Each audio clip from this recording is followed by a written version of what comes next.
ایک یہودی بچے نے یورپ کے اندر 6000 سے زائد لوگوں کو مسلمان کر دیا اور پھر افریقہ جا کر لاکھوں لوگوں کو اسلام کے اندر داخل کیا۔ آج اسی بچے کی حیرت انگیز ایمان افروز سٹوری ہم سننے جا رہے ہیں۔ آپ سے گزارش یہ ہے کہ آپ نے اس سٹوری کو مکمل سننا ہے، کیونکہ اس سٹوری سے آپ کو بہت کچھ سیکھنے کو ملے گا۔ تو آئیے اس بچے کی ایمان افروز سٹوری سنتے ہیں۔ یہ فرانس میں رہنے والے یہودی لڑکے کی ایک سچی کہانی ہے۔ فرانس میں ایک بوڑھے آدمی کی دکان تھی۔ اس بوڑھے شخص کا تعلق ترکی سے تھا اور اس کا نام تھا شیخ ابراہیم۔ اس کی گروسری یعنی کھانے پینے کی چیزوں کی دکان تھی اور اکثر لوگ وہاں خریداری کے لیے آیا جایا کرتے تھے۔ جس بلڈنگ میں یہ دکان تھی اس بلڈنگ میں ایک یہودی فیملی بھی رہتی تھی۔ اس فیملی میں ایک 10 سالہ یہودی لڑکا بھی رہتا تھا جس کا نام جیک تھا۔ وہ اکثر اس دکان سے کھانے پینے کی چیزیں خریدنے کے لیے جایا کرتا تھا۔ وہ جب بھی اس بوڑھے مسلمان کی دکان پر خریداری کے لیے جاتا تو چپکے سے چاکلیٹ چوری کر لیتا تھا اور اسے سامان میں چھپا لیتا تھا۔ حالانکہ اس بوڑھے مسلمان دکاندار کو پتہ چل جاتا تھا، لیکن وہ پھر بھی خاموش رہتا اور مسکرا کر یہودی لڑکے کو دیکھتا۔ ایک بار وہ یہودی لڑکا دکان پر آیا۔ اس نے کچھ چیزیں خریدیں لیکن اس نے چاکلیٹ چوری نہیں کی۔ جب وہ دکان سے جانے لگا، مسلمان دکاندار نے کہا، تم ہمیشہ چاکلیٹ چوری کرتے ہو، آج لگتا ہے چاکلیٹ چوری کرنا بھول گئے۔ یہ سن کر یہودی لڑکے کو بہت شرمندگی ہوئی۔ وہ لڑکا تھوڑا ڈر گیا اور پوچھنے لگا، کیا آپ یہ سب جانتے تھے؟ مسلمان دکاندار نے کہا، ہاں میں جانتا تھا۔ یہودی لڑکے نے پوچھا، اب آپ میرے ساتھ کیا کریں گے؟ کیا آپ پولیس کو بتائیں گے یا پھر اس کے بارے میں میرے ماں باپ کو بتائیں گے؟ مسلمان دکاندار نے کہا، میں ایسا کچھ نہیں کروں گا، لیکن میری ایک شرط ہے۔ لڑکے نے پوچھا، وہ کیا ہے؟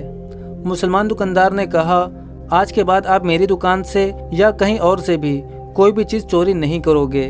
اگر تم مجھ سے یہ وعدہ کر لو تو میں تمہیں معاف کر دوں گا۔ تو اس یہودی لڑکے نے چوری نہ کرنے کا وعدہ کر لیا۔ مسلمان دکاندار نے کہا، میں تمہیں ڈیلی چاکلیٹ دوں گا، تمہیں چاکلیٹ چوری کرنے کی ضرورت نہیں۔ وہ لڑکا اس مسلمان دکاندار کے اخلاق سے بہت خوش ہوا۔ اب وہ لڑکا روز اس دکان پر آتا، گھر کا سامان خریدتا، چاکلیٹ لیتا اور اس دکاندار سے باتیں کرتا رہتا۔ اسی طرح وقت گزرتا گیا اور وہ لڑکا جوان ہو گیا۔ یوروپ کا جیسا کلچر ہے، بچے جب جوان ہوتے ہیں تو انہیں اپنا خرچہ خود اٹھانا ہوتا ہے اور اپنی مشکلات کا خود سامنا کرنا پڑتا ہے۔ ایسا ہی اس یہودی لڑکے کے ساتھ بھی ہوا۔ اس کو کوئی بھی پریشانی ہوتی وہ اس مسلمان بوڑھے دکاندار کے پاس آتا اور اسے اپنی پریشانی کے متعلق بتاتا، اور مسلمان دکاندار ہمیشہ اس کا حوصلہ بڑھاتا، اسے تسلی دیتا۔ ایک دن وہ لڑکا بہت پریشان تھا اور اس مسلمان کے پاس آ کر اسے بتانے لگا تو وہ بوڑھا مسلمان اٹھا، تھوڑی دیر کے بعد ایک کتاب لے کر آیا اور اس لڑکے سے کہا، اس کتاب کا کوئی بھی صفحہ کھولو۔ جیک نے ایک صفحہ کھولا۔ اس مسلمان نے اسے پڑھنا شروع کیا۔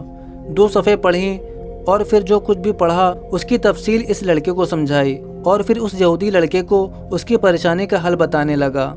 یہ دیکھ کر وہ لڑکا حیران تھا کہ یہ کتاب کیا ہے اور اس نے 2 صفحے کیوں پڑھی۔ اس کو اس وقت یہ بات سمجھ نہ آئی۔ اس طرح کچھ دن گزر گئے۔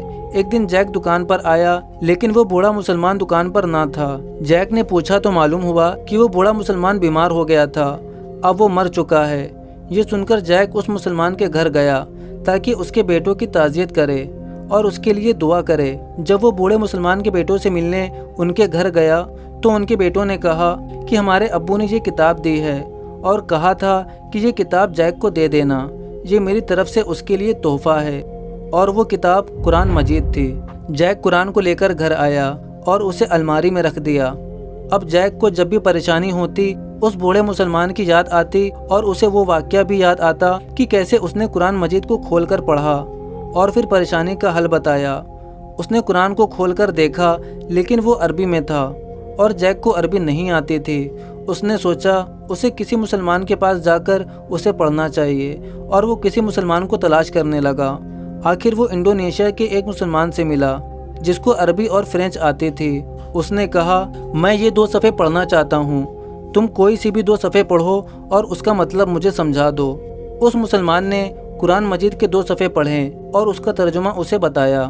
جیسے ہی جیک نے ترجمہ سنا وہ رونے لگا کیونکہ اسے اپنی پریشانی کا حل مل چکا تھا۔ جیک حیران تھا کہ یہ کیسی کتاب ہے کہ 2 صفحے پڑھنے سے آپ کو پریشانی کا حل مل جاتا ہے؟ جیک نے اس مسلمان سے پوچھا، یہ کتاب کس نے لکھی ہے؟ اس مسلمان نے جواب دیا، یہ اللہ کی کتاب ہے، اسے کسی انسان نے نہیں لکھا۔ اللہ نے یہ کتاب پروفیٹ محمد صلی اللہ علیہ وسلم پر نازل فرمایا ہے۔ یہ تمام مسلمانوں اور انسانوں کے لیے رہنمائی کی کتاب ہے۔ جیک کو محسوس ہوا جیسے اس کی تمام پریشانیوں کا حل کتاب میں موجود ہے۔ جیک نے پوچھا، وہ کیسے مسلمان بن سکتا ہے؟ اس مسلمان نے اسے بتایا کہ وہ کلمہ شہادت پڑھے اور دل سے ایمان لے آئے، اللہ کے سوا کوئی خدا نہیں اور محمد صلی اللہ علیہ وسلم اللہ کے رسول ہیں، تو وہ مسلمان بن جائے گا۔ جیک نے اسی وقت کلمہ پڑھا اور مسلمان ہو گیا۔ جیک نے جب اسلام کو قبول کیا تب اس کی عمر تقریباً 20 سال تھی۔ اس نے عربی سیکھنا شروع کیا اور اسلامی تعلیمات کو حاصل کرنا شروع کر دیا، اور پھر وہ اسلام کا ایک داعی بن گیا۔ اس کے بعد اسلام کی تبلیغ بھی کرنا شروع کر دیا۔ فرانس اور یورپ میں اس نے 6000 لوگوں کو مسلمان کیا۔ اس کے بعد اس نے افریقہ کا سفر کیا اور افریقہ میں اسلام کی تبلیغ کی۔ افریقہ میں بھی بہت سے لوگوں نے اس کے ہاتھوں اسلام کو قبول کیا۔ وہ افریقہ میں 30 سال تک اسلام کی تبلیغ کرتا رہا۔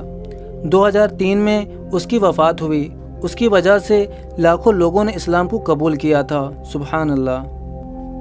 دوستو، آپ سے گزارش ہے کہ آپ بھی روزانہ قرآن مجید کو پڑھنا شروع کر دیں۔ یقیناً کچھ ہی دن میں آپ دیکھو گے آپ کی زندگی پر اس کا کتنا گہرا اثر ہوگا اور آپ کی زندگی کیسے تبدیل ہو جائے گی۔ آپ بھی اپنی زندگی میں قرآن کا معجزہ دیکھیں گے۔ آپ کی زندگی بھی ایسے ہی تبدیل ہو جائے گی جیسے اس یہودی لڑکے کی ہوئی۔ بے شک دلوں کا سکون اللہ کی یاد میں ہے۔ لاکھوں لوگوں کو مسلمان کرنے والے اس لڑکے کے بارے میں آپ کا کیا کہنا ہے؟ ہمیں کمنٹ کر کے ضرور بتائیں۔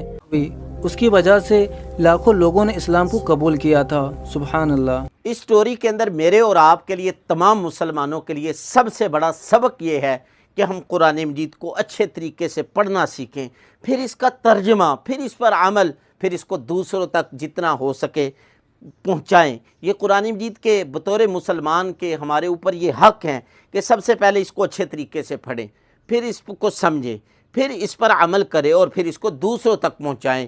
اللہ تعالیٰ مجھے اور آپ کو قرآن مجید کے یہ حقوق ادا کرنے کی توفیق عطا فرمائے، کیونکہ اس بچے نے یہ 4 حقوق ادا کیے۔ اس نے پڑھنا سیکھا، اس کو سمجھا، اس پر عمل کیا، دوسروں تک پہنچایا، تو کتنے لاکھوں لوگوں کی ہدایت کا یہ ذریعہ بنا۔ تو آج بھی ہدایت کا سرچشمہ قرآن مجید اور آقا دو جہاں صلی اللہ علیہ وآلہ وسلم کے فرامین ہیں۔ کوئی ہدایت حاصل کرنا چاہتا ہے، سیدھے رستے پر آنا چاہتا ہے، تو یہی سیدھا رستہ ہے۔ اس کے علاوہ دیگر جتنے بھی راستے ہیں وہ سیدھے تو نہیں ہو سکتے، گمراہی کے راستے ہو سکتے ہیں، سیدھے راستے نہیں ہو سکتے۔ اللہ تعالیٰ مجھے آپ کو قرآن مجید کو سمجھنے کی، اس کو صحیح طریقے سے پڑھنے کی، اس پر عمل کرنے کی توفیق عطا فرمائے۔ تو یہ آج کی مختصر ویڈیو تھی ایمان فروز، جو ہم نے آپ کے ساتھ شیئر کی۔ یقیناً آپ کو اچھی لگی ہوگی۔ اگر اچھی لگی ہے تو اس کو لائک شیئر ضرور کیجیے گا اور اپنی قیمتی رائے کا کمنٹ باکس کے اندر ضرور اظہار کیجیے گا۔ اور سب سے اہم گزارش یہ ہے کہ چینل کو ابھی تک سبسکرائب نہیں کیا تو ضرور سبسکرائب کیجیے گا۔ مجھے، میری ٹیم کو اپنی ڈھیر ساری دعاؤں کے اندر یاد رکھیے گا۔ اللہ نگہبان۔ السلام علیکم ورحمۃ اللہ۔